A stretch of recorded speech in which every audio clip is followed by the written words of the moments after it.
नमस्कार, छायाज रेसिपीजमध्ये आज आपण तांदूळ आणि चण्याच्या डाळीपासून मस्त असा चवदार नाश्ता बनवूया। तर यासाठी इथे मी 1 कप तांदूळ घेतलेत, यानंतर अर्धा कप इथे मी चण्याची डाळ घेतली आहे। तांदूळ इथे तुम्ही कोणतेही जे घरी आपण भात करण्यासाठी वापरतो ते घेऊ शकता। आता हे डाळ आणि तांदूळ पाणी घालून 2 ते 3 वेळा स्वच्छ धुवून घ्यायचे।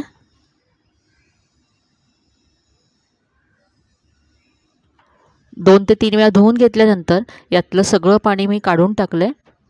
आता यामध्ये पुन्हा पाणी घालायचं आहे आणि हे कमीत कमी 4 तासासाठी आपल्याला असंच भिजत ठेवायचं आहे। सकाळी नाश्ता बनवायचा असेल तर रात्रभर भिजत ठेवलं आणि सकाळी नाश्ता बनवला तरी चालेल। हे मी आता झाकून ठेवून देते 4 तासासाठी। तर इथे आता 4 तास झालेत आणि पहा डाळ आणि तांदूळ छान भिजलं गेलं आहे। आता हे आपल्याला वाटून घ्यायचं आहे। याच्यातलं सगळं पाणी काढून टाकायचं आहे आणि डाळ तांदूळ वाटून घ्यायचं आहे। वाटताना अगदी लागलं तरच थोडंसं पाणी घालायचं आहे। याबरोबरच इथे मी हिरव्या मिरच्या घातल्यात, थोडंसं आलं घातलं आहे, अर्धा चमचा जिरं घातलं आहे। यानंतर यामध्ये मी 2 चमचे दही घालते आहे। दह्याऐवजी तुम्ही इथे 1 चमचा लिंबाचा रस घालू शकता किंवा मग दही लिंबाचा रस दोन्हीही नाही घातलं तरीही तुम्ही ही रेसिपी बनवू शकता, पण थोडीशी आंबट चव छान लागते रेसिपीला म्हणून मी इथे घालते। आता हे अगदी बारीक असं पण वाटून घेऊया। हे एका बाउलमध्ये मी काढून घेतलं। यानंतर मिक्सरच्या भांड्यामध्ये थोडंसं पाणी घातलं आणि ते सुद्धा इथे काढून घेतलं आहे। जास्त पाणी घालायचं नाही आहे वाटताना, कारण आपल्याला हे असं घट्टसर असं पीठ हवं आहे। आता यामध्ये चवीप्रमाणे मीठ घालायचं आहे। मीठ मिक्स करून घेऊया।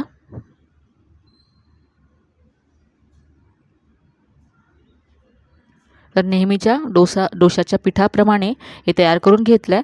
आता हे पीठ आपण बाजूला ठेवूया आणि या डोस्याबरोबर खाण्यासाठी चटणी बनवूया। चटणीसाठी इथे मी मिक्सरच्या भांड्यामध्ये अर्धा कप भाजलेली चण्याची डाळ घेतली आहे। याबरोबरच अर्धा कप इथे मी ओलं खोबरं घेतलं आहे। यानंतर हिरव्या मिरच्या घालायच्या आहेत, जेवढी चटणी तिखट हवी त्या प्रमाणात घ्या। थोडंसं आलं घेतलं आहे। यानंतर यामध्ये चवीप्रमाणे मीठ घालायचं आहे, थोडीशी कोथिंबीर घातली आहे आणि आता पाणी घालून ही चटणी वाटून घ्यायची आहे। चटणी वाटून घेतली। आता चटणीवर घालण्यासाठी फोडणी तयार करून घेतली मी। यासाठी मी 1 चमचा तेल गरम करून घेतलं, त्यामध्ये पाव चमचा मोहरी, थोडासा कढीपत्ता आणि 1 लाल मिरची तुकडे करून घातले आणि ही तयार फोडणी चटणीवरती घालायची आहे। फोडणीमुळे आपली चटणी आणखीनच खमंग होते आणि दिसायला सुद्धा खूप छान दिसते। तर ही चटणी तुम्ही कोणत्याही डोस्याबरोबर, इडलीबरोबर सर्व करू शकता। चटणी तयार आहे। आता आपण डोसे बनवूया। तर इथे जे आपण पीठ तयार करून ठेवलं होतं त्यामध्ये चिमूटभर बेकिंग सोडा घालायचा आहे। आपण इथे इन्स्टंट डोसे बनवतो आहे म्हणून इथे अगदी चिमूटभर बेकिंग सोडा घातला आहे मी। सोडा मिक्स करून घ्यायचा आहे आणि आता लगेचच याचे आपण डोसे बनवूया। तर इथे मी तवा गरम करून घेतला आहे। तवा अगदी व्यवस्थित गरम करून घ्यायचा आहे। आता यानंतर यावरती थोडंसं तेल लावून घ्यायचं आहे। इथे मी ब्रशने तेल लावून घेते। आता सेंटरला 2 चमचे असं पीठ घातलं आणि आता डोसा पसरवून घेऊया। गॅसची फ्लेम मीडियम ठेवायची आहे। कमी तेलामध्ये होणारी मस्त अशी रेसिपी आहे।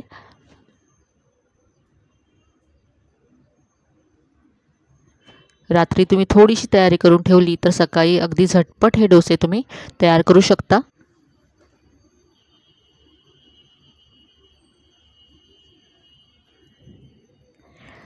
आता असा तवा फिरवून सगळीकडून हा डोसा भाजून घ्यायचा आहे, म्हणजे सगळीकडे एकसारखा रंग येईल डोस्याला। तवा जर फिरवला नाही तर सेंटरला डोसा ब्राऊन होतो आणि बाजूने सफेद पांढरा राहतो, म्हणून सगळीकडे असा तवा फिरवायचा आणि सगळीकडून एकसारखा डोसा भाजून घ्यायचा। तर आता पहा वरची बाजू ड्राय झाली आहे। वरची बाजू ड्राय झाल्यानंतर तेल, तूप किंवा बटर लावून घ्यायचं। इथे मी तेल लावते।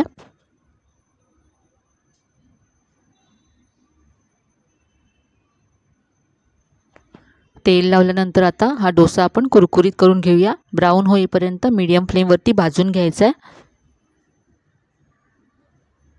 तर हा डोसा तुम्हाला अगदी व्यवस्थित सहज पसरवता येईल तव्यावरती आणि त्याचबरोबर अगदी छान कुरकुरीत हा डोसा तयार होतो. तर पाहू शकता असा ब्राऊन रंग दिसायला लागला आहे, म्हणजे डोसा छान भाजला गेला आहे खालून आणि कुरकुरीतसुद्धा झाला आहे. तर आपण आता काढून घेऊया. खूप मस्त जाळी आली आहे डोस्याला. तर झटपट असा हा आपला कुरकुरीत डोसा तयार आहे. इथे आता मी आणखी एक बनवून घेते. दुसरा डोसा बनवताना तुम्हाला पुन्हा तेल लावायची गरज नाही आहे.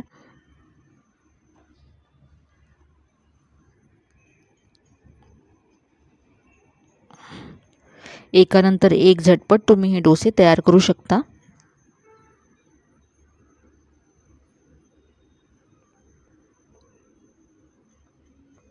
वरची बाजू ड्राय झाल्यानंतर मी तेल लावून घेतलं आहे आणि आता हा डोसा कुरकुरीत करून घेऊया. नाश्त्यासाठी किंवा मुलांच्या टिफिनसाठी खूपच मस्त अशी रेसिपी आहे.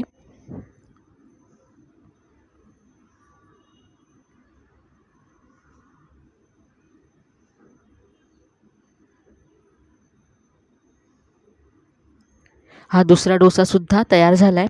आता हे डोसे आपण चटणीबरोबर सर्व करूया.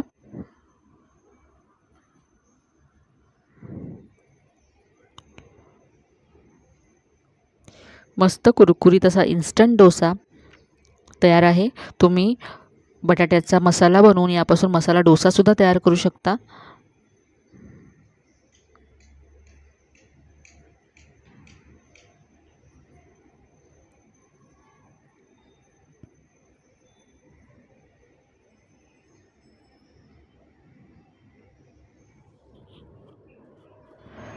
तर इथे पहा, मी एक डोसा तुम्हाला तोडून दाखवते. अगदी मस्त क्रिस्पी कुरकुरीत होतो हा डोसा.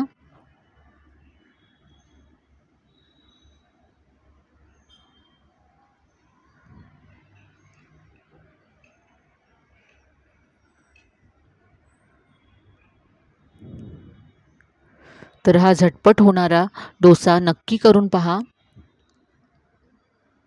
याबरोबर आपण जी चटणी बनवली त्याबरोबर हा डोसा खूपच मस्त लागतो.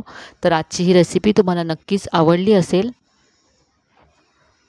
रेसिपी कशी वाटली कमेंटमध्ये कळवायला विसरू नका. रेसिपी आवडली असेल तर व्हिडिओला जास्तीत जास्त लाईक करा, शेअर करा. चॅनलला अजून सबस्क्राईब केलं नसेल तर नक्की सबस्क्राईब करा. चला तर मग पुन्हा भेटूया अशा छान छान आणि नवीन नवीन रेसिपीसह. तोपर्यंत धन्यवाद.